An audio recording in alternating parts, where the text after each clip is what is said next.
매일 12시간을 일하고 제 손에 쥐어지는 돈은 고작 5천 원입니다.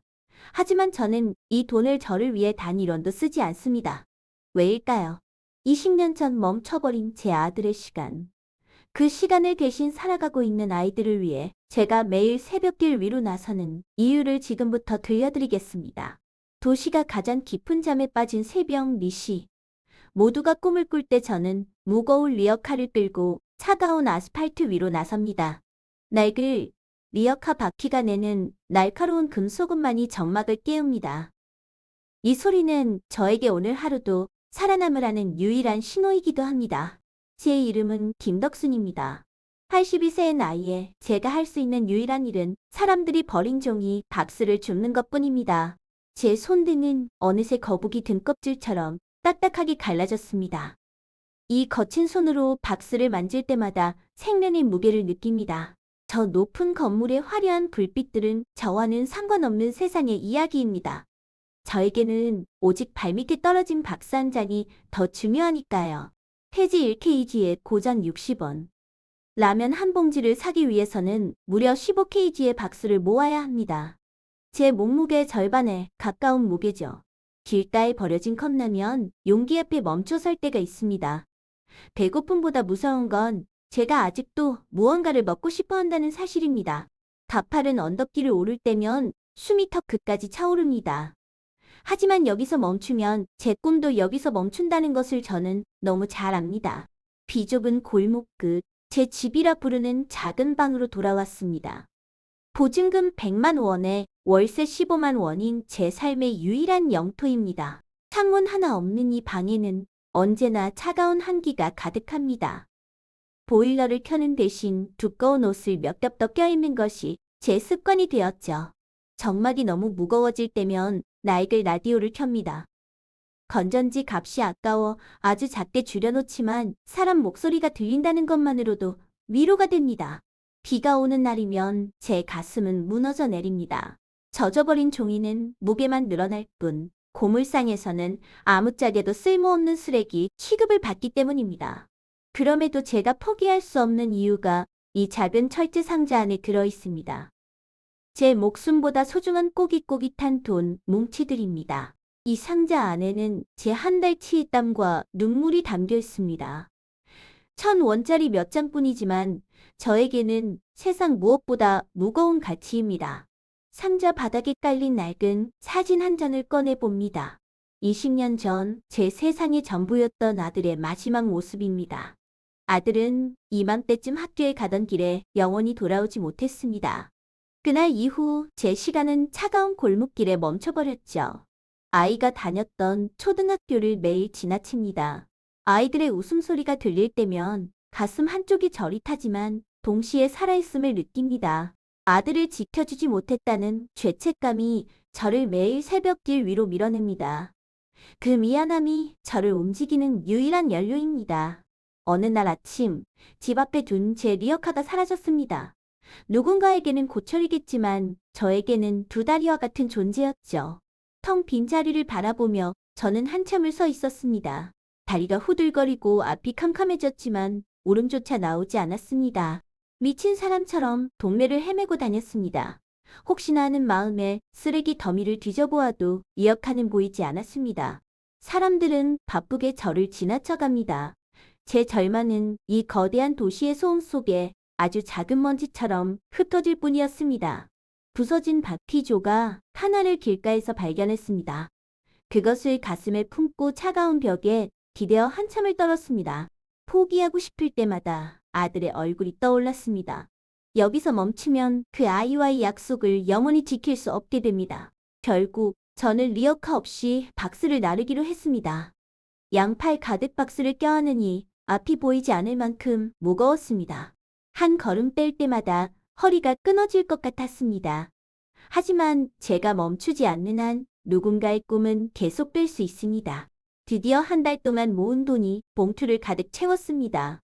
꼬깃꼬깃한 돈을 정성스럽게 펴서 하얀 봉투에 담았습니다. 오늘도 저는 아이들이 있는 곳으로 향합니다. 제 발걸음이 가벼워지는 유일한 순간입니다. 안개 속을 헤치며 걷는 이 길이 오늘따라 멀게 느껴집니다. 하지만 가슴속 봉투는 그 어느 때보다 따뜻하게 느껴지는군요. 학교 담벼락 너머로 고개를 내밀어 봅니다. 제가 기다리는 건 화려한 보상이 아니라 아주 작은 미소 하나입니다. 저기 멀리 노란 옷을 입은 아이가 보입니다. 20년 전 그날 제 아들이 입었던 옷과 같은 색의 옷을 입은 아이입니다. 그 아이를 볼 때마다 가슴이 저며옵니다. 아들이 못다한 공부를 저 아이만큼은 마음껏 하기를 바라는 마음뿐입니다. 조심스럽게 아이에게 다가갑니다. 한 달간의 제 삶이 담긴 이 봉투를 건넬 때마다 손끝이 바르르 떨립니다. 아이는 맑은 눈으로 저를 올려다봅니다. 가난의 냄새가 밴 저를 피하지 않고 그저 따뜻한 눈길로 바라봐주는군요. 아이의 작은 손이 제 거친 장갑을 감싸줄 때 세상의 모든 고통이 눈 녹듯 사라지는 기분이 듭니다. 고맙다고 인사하는 아이의 목소리가 귓가에 맴돕니다. 이 한마디를 듣기 위해 저는 그 무거운 박스들을 주워왔나 봅니다. 아이가 멀어지는 뒷모습을 한참 동안 바라봅니다. 제 아들도 저렇게 밝은 빛 속으로 걸어갔기를 간절히 기도하면서요. 텅 빈 손을 내려다봅니다. 이제 더 이상 아무것도 남지 않았지만 제 마음은 그 어느 때보다 가득 찬 기분입니다. 돌아오는 길은 가볍기만 합니다. 누군가에게 도움이 될 수 있다는 사실 하나가 저를 다시 숨 쉬게 하니까요. 누군가 버리고 또 다를 역할을 발견했습니다. 주인 잃은 저 물건이 꼭 저의 처지와 닮았다는 생각이 드는군요. 저는 다시 시작하기로 했습니다. 녹슨 철을 닦아내고 바퀴를 고치며 새로운 내일을 준비하기 시작했습니다. 가난은 제 몸을 갉아먹을 순 있어도 제 영혼까지 앗아갈 수는 없습니다. 저는 여전히 누군가를 사랑할 힘이 있으니까요. 방 한편에 놓인 작은 꽃 한 송이가 저를 향해 웃어주는 것 같습니다. 오늘도 저는 살아있음에 감사합니다. 다시 시작된 새벽, 이번엔 몸이 예전 같지 않습니다.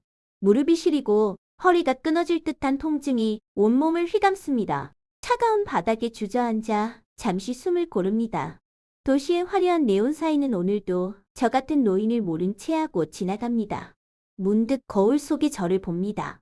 깊게 팬주름 사이로 흐르는 건 차가운 빗물일까요? 아니면 멈추지 않는 눈물일까요? 누군가는 묻습니다. 왜 그렇게까지 하느냐고 말이죠. 저는 대답 대신 그저 낡은 장갑을 다시 고쳐 낍니다. 세상이 정해놓은 가난이라는 이름표. 하지만 저는 그 비루한 이름표 뒤에 숨겨진 저만의 존엄을 지키고 싶습니다. 어느 날 고물상 주인이 말없이 따뜻한 캔커피 하나를 건넵니다. 그 작은 온기에 무너졌던 제 마음이 다시 세워집니다. 통계 속의 숫자 40.4. 그 차가운 숫자가 가리키는 건 저 같은 노인들의 고달픈 삶이자 외면받는 현실입니다. 우리는 도시의 가장 낮은 곳에 존재합니다. 하지만 우리도 누군가의 어머니였고 누군가의 소중한 꿈이었습니다. 박수를 줍는 이 행위는 저에게 기도와 같습니다. 세상을 향한 그리고 먼저 떠난 아들을 향한 간절한 기도 말입니다. 오늘도 리어카 바퀴는 쉬지 않고 돌아갑니다. 이 바퀴가 멈추는 날이 제가 이 세상을 떠나는 날이 되겠지요. 멀리서 들려오는 아이들의 웃음소리. 그 소리가 저를 다시 일으켜 세우고 내일을 살아가게 만드는 마법 같은 힘이 됩니다. 제가 이 세상에 남길 수 있는 건 돈도 명예도 아닙니다. 그저 누군가를 향한 진심 어린 응원, 그것뿐입니다. 다시 어둠이 찾아오고 저는 작은 방으로 돌아갑니다. 매일 새벽에 전쟁을 준비하며 낡은 옷을 갈아입습니다. 창밖의 별빛이 오늘따라 유난히 밝습니다. 저 별들 중 하나가 제 아들이라고 저는 굳게 믿고 있습니다. 가장 낮은 곳에서 부르는 저의 노래. 여러분의 마음속에도 작은 울림과 온기로 남기를 간절히 기도합니다. 이 이야기가 여러분의 마음에 닿았다면 구독과 좋아요로 함께 해주세요. 알람 설정은 제 다음 이야기를 전할 작은 등불이 됩니다.